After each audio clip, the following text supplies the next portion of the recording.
Dieu soit loué. Dans Romains 7, 25, grâce soit rendue à Dieu par Jésus-Christ notre Seigneur. Jésus-Christ notre Seigneur. Ainsi donc, moi-même, je suis par l'entendement esclave de la loi de Dieu, c'est-à-dire de Christ. Et je suis par la chair esclave de la loi du péché. Donc, il faut être esclave de la parole de Dieu, la parole de Dieu qui sanctifie, la parole de Dieu qui relève. Quand tu es esclave de Jésus, tu n'es pas dans l'orgueil. Quand tu es esclave du péché, tu vas parler physiquement, oui, à l'assemblée, mais tu peux être dans l'orgueil. Il faut veiller à ne pas tomber dans l'orgueil, être esclave du Seigneur, la pensée du Saint-Esprit. Le Saint-Esprit ne peut pas tromper personne. Oh, le Saint-Esprit n'est pas un jouet, le Saint-Esprit est une vérité. Beaucoup de personnes me disent « Ah, Richard, tu m'as épaté. » Non, Richard n'a pas épaté. Richard, c'est une personne comme tout le monde.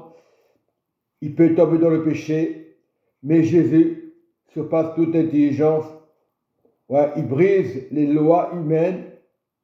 Voilà. Beaucoup aujourd'hui d'enseignants ne veulent pas que tu prêches la parole parce que ça les dérange. Ah, tu ne m'as pas dérangé, c'est moi qui décide. Non, c'est le Seigneur qui décide. Il y a combien d'enfants de Dieu qui ne peuvent pas prêcher parce que les anciens décident, c'est comme ça. Et c'est pas de Dieu, c'est de l'orgueil qui te parle. Lui, il n'a pas le droit parce qu'il ne fait pas partie du courant, de l'organisation.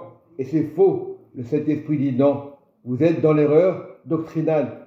La Bible, n'importe qui peut la lire, même un sorcier. N'importe qui peut enseigner avec sagesse. Mais si tu n'as pas la sagesse en haut, ça n'ira pas.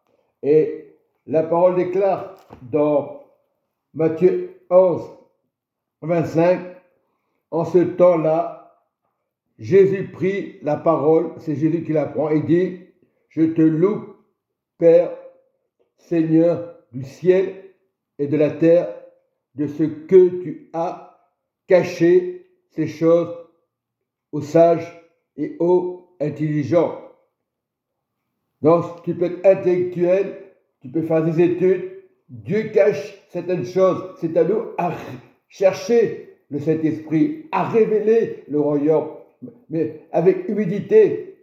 Beaucoup disent, le Saint-Esprit, mais ils n'ont pas l'humilité. Donc, le Saint-Esprit va annuler automatiquement. On ne peut pas tricher avec le Saint-Esprit. C'est important, le Saint-Esprit.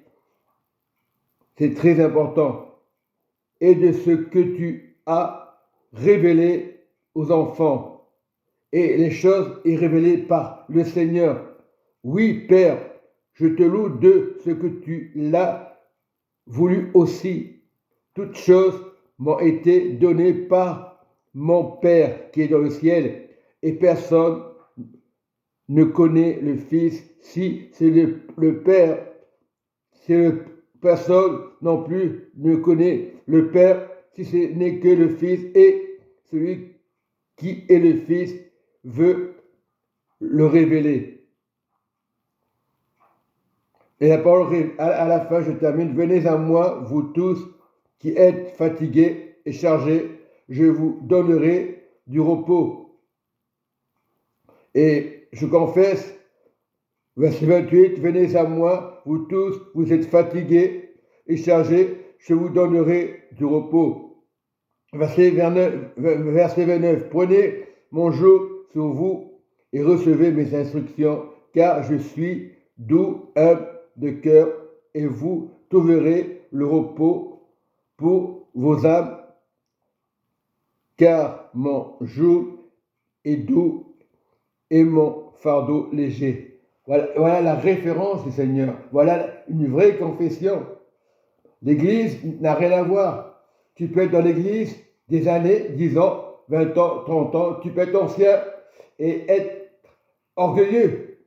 N'importe qui peut tomber dans l'orgueil, qu'on soit pasteur ou Même moi, je peux tomber, mais moi je suis quelqu'un. Le moi de Dieu, je parle, hein, pas le moi orgueil, parce que les gens comprennent des fois déformé. Non, le moi qui vient de Dieu, qui ne vient pas de moi. Parce que beaucoup disent, ah, il faut pas dire moi. Un piège de Satan encore. Le moi qui vient du Père et le Saint-Esprit confirme qu'il faut aimer son prochain. Après, chacun ses idées. Tu peux être intelligent, tu peux faire des études, ça n'a pas changé parce que Dieu aime tout le monde. Dieu regarde au cœur. Le cœur, c'est important. Soyez bénis mes frères et sœurs. Amen et Amen.